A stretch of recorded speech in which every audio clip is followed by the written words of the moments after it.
Hélène et Raymond Garcin filent sur les routes d'Espagne en ce début septembre 1988. Il fait très beau, l'été se prolonge, et la cohue des vacanciers a déserté la région depuis la fin du mois d'août. Oui, pour le couple, tout s'annonce bien, d'autant que c'est son voyage de noces. Hélène et Raymond se sont mariés le 1er septembre à Perpignan. La cérémonie a été parfaitement réussie, la famille et les amis ont été on ne peut plus généreux pour les cadeaux, et justement Raymond, au volant, évoque avec animation les souvenirs de leur mariage. Tu te rappelles la robe de ta tante Isabelle? On aurait dit un pot de fleurs. Raymond Garcin rit fort. Il est longtemps secoué de hoquets qui le font se pencher sur son volant. Hélène, la tête tournée de son côté, le regarde avec tendresse. Comme il est beau, comme il est spirituel, son Raymond. Il faut dire que Raymond Garcin est représentant de commerce, alors question conversation et rigolade, il ne craint personne. Hélène Garcin regarde la route ensoleillée qui se déroule rapidement devant elle. Dans 20 jours, ils seront de retour à Perpignan. Ils iront habiter dans un premier temps chez ses parents, à lui, et elle n'aura pas besoin de travailler, car Raymond, avec son métier, gagne bien sa vie. Il a même pu s'acheter une voiture, une magnifique Renault blanche d'occasion. Hélène n'y connaît rien en automobile, mais elle a tout de suite trouvé celle-ci merveilleuse. Raymond, d'ailleurs, ne permet à personne d'y toucher. Il l'entretient, il la bichonne. C'est quelque chose pour lui, sa voiture. Le soir tombe vite en septembre. La nuit a remplacé tout doucement le jour. Tout à l'heure, ils seront dans leur hôtel, sur la Costa Brava. Tout à l'heure, leur lune de miel commencera vraiment. Raymond Garcin accélère l'allure. Le chemin est plus long que prévu. Ils doivent absolument être arrivés avant 10 heures du soir. Ils sont dans la rue principale d'un gros bourg. Elle est toute droite. Elle étale un long ruban luisant sous les réverbères. Il a plu tout à l'heure, le sol est encore gras. Raymond appuie encore sur le champignon. Il peut bien se permettre une petite pointe de vitesse. Il n'y a personne. Hélène lui dit avec un ton de tendre reproche « Fais attention, il y a un panneau vitesse limitée à 45 et on est à 120. » Raymond Garcin s'esclaffe. « C'est 45 en espagnol. Et moi je ne comprends pas l'espagnol. » Tandis que sa femme a un gloussement interminable, Raymond continue à rire intérieurement. Très bon, ça, 45 en espagnol. Je la replacerai à mon retour. Ça va faire rire les collègues. Mais il est fou, celui-là, avec ses phares. Un gros camion arrive en sens inverse, phare allumé. Raymond Garcin lâche quelques gros mots, il serre à droite. Hélène pousse un cri, il y a un choc léger, comme s'il venait de toucher le trottoir. Le poids lourd continue sa route. Son grondement se perd dans la nuit. Raymond Garcin s'est arrêté, il est pâle de rage. « Ah, si je le tenais, celui-là! Je suis sûr que la voiture en a pris un coup. » Il sort et examine le côté droit du véhicule. « Voilà, qu'est-ce que je disais? Toute l'aile est enfoncée, elle est fichue. Tu te rends compte de la note de carrosserie ?» Et soudain, il se tait. Hélène le voit s'éloigner.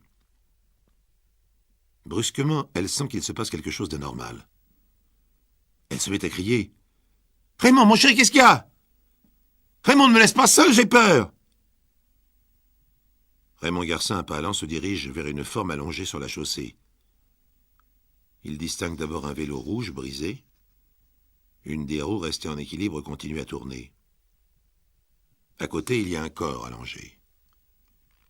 Ça alors, c'est pas de chance. Ah, on peut dire que j'ai pas de peau. Il se penche. C'est un jeune homme dans les 16 ans, un petit brun, comme ils sont tous en Espagne. Il a la tête en sang, il ne bouge plus. C'était cela le bruit qu'il avait entendu. C'était pas le trottoir. Un cri derrière lui le fait se retourner, c'est Hélène. Elle se penche à son tour. Elle se tient le visage avec les mains, la bouche ouverte.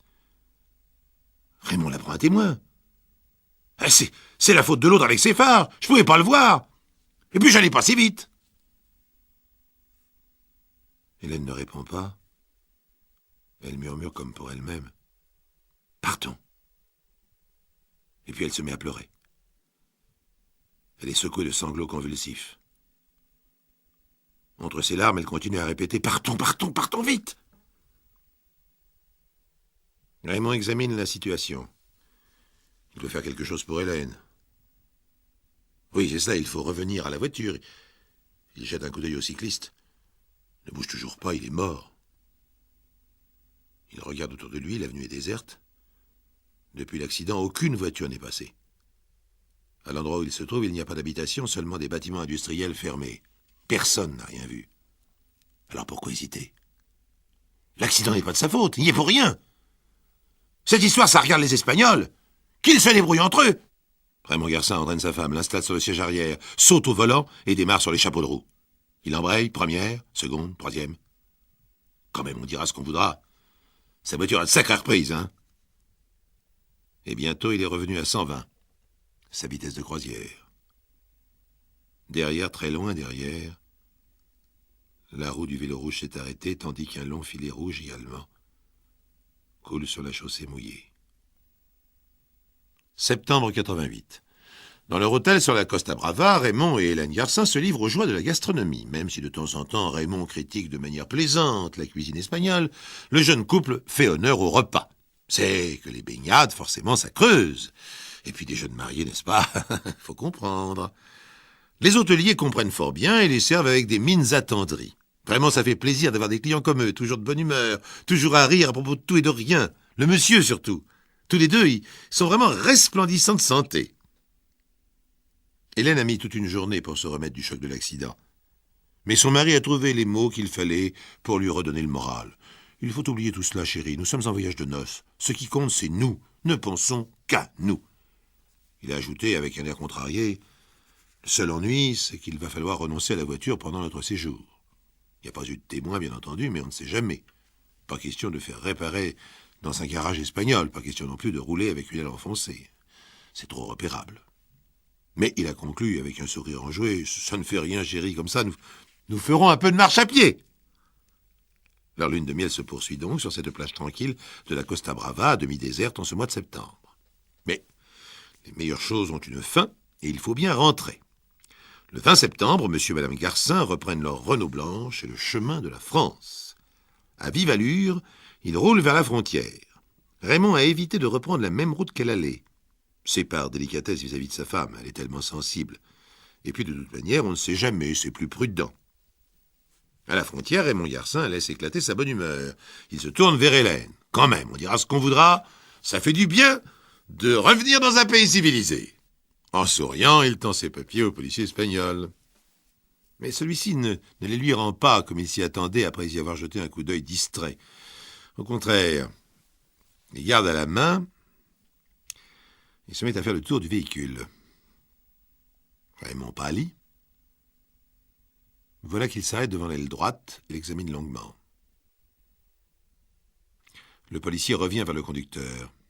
« Je suis désolé, monsieur. Suivez-moi avec votre femme au bureau du commissaire. » Raymond Garcin tente de le prendre de haut. « Mais j'ai pas que ça à faire, moi, hein? On m'attend, j'ai du travail. » Peine perdue. Poliment mais fermement, le policier les conduit au poste frontière. Le commissaire est à son bureau. Quand le policier lui tend les papiers, il a un léger sursaut. Il considère les deux Français en face de lui. « Monsieur Garcin, je vous arrête.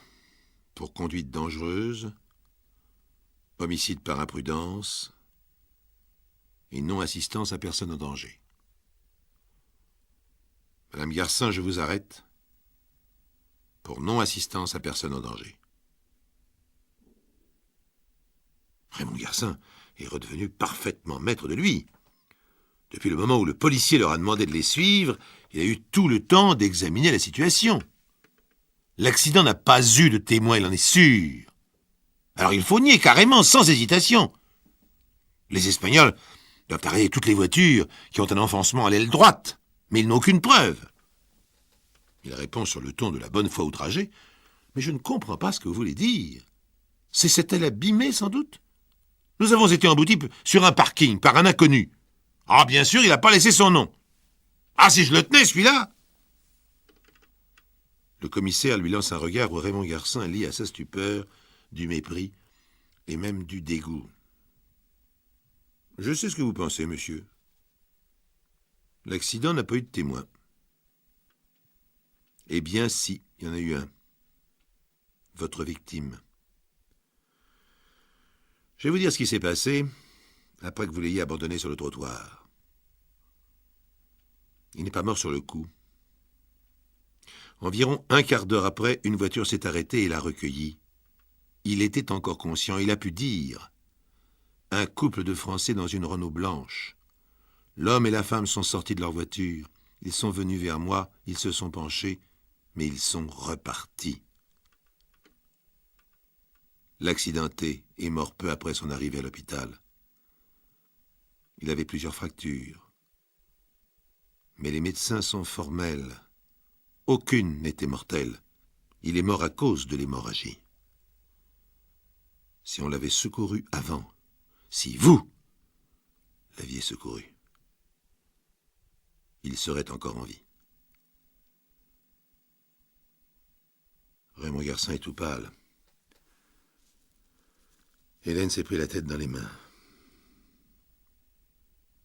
Il s'appelait Luis Maria Morales. Il avait 16 ans. Raymond et Hélène Garcin ont été incarcérés à la prison de Barcelone. À leur procès, l'avocat qu'ils avaient fait venir de France a tout tenté pour les disculper. Les phares qui avaient ébloui Raymond, le cycliste qu'il ne pouvait pas voir. Raymond Garcin lui-même a essayé d'apitoyer les juges. Nous sommes des jeunes mariés.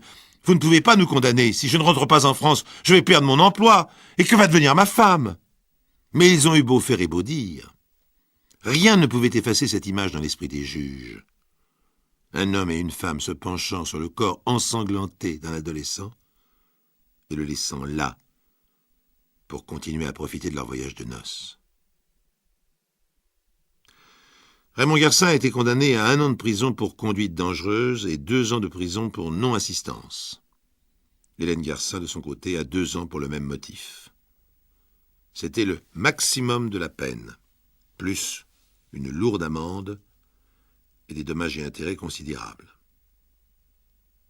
En quittant le prétoire, Raymond Garcin a lancé d'une voix pathétique « Ma vie est brisée !» Jusqu'au bout. Il ne s'est intéressé qu'à sa vie, à lui, jamais à celle des autres.